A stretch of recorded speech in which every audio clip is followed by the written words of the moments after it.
भालू आक्रमण में जड़े गुरुतर बोरीगुमा बोड़ी गाँव में जड़े व्यक्ति भालू आक्रमण शिकार हो गुरुतर होती।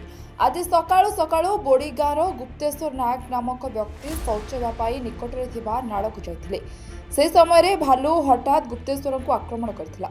गुप्तेश्वर पार्टी करथिले से समय किसी गाँ लोके पहुंचवा बेलू भालू जंगल आड़ को चली जाइथिला। गुप्तेश्वर को रक्त जुड़ुबुड़ु अवस्था प्रथमे कुमुली मेडिकल परे बोरीगुमा मेडिकल को आनिथिले। तेज प्राथमिक चिकित्सा पर अवस्था गुरुतर हेबारु तांको जयपुर मेडिकल को स्थानांतरित करा जायछि। किछि मास धरी बिसिंगपुर पोड़ापदर नुआगाँ और बोड़ीगाँ अंचल में भालू आतंक देखा मिलुछि। वन विभाग तुरंत पदक्षेप नेबाकू ग्रामवासी दाबी करछन्ति। सुशांत नायक बोड़ीगाँ हम दादा को भालू कामुड़ी देछि।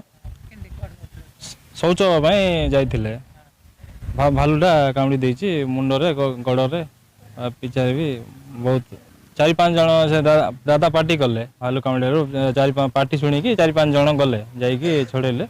तापर आम कुमली मेडिकल तापर बोरीगुमा कोरापुट रेफर करछन्ति। कंडीशन टी सीरियस आका अछन्ति।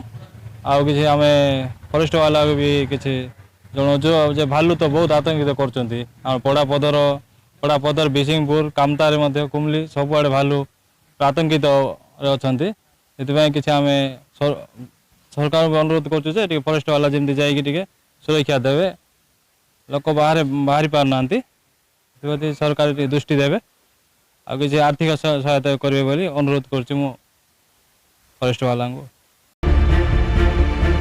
बोरीगुमारू मानस रंजन होदांग रिपोर्टर्स टुडे।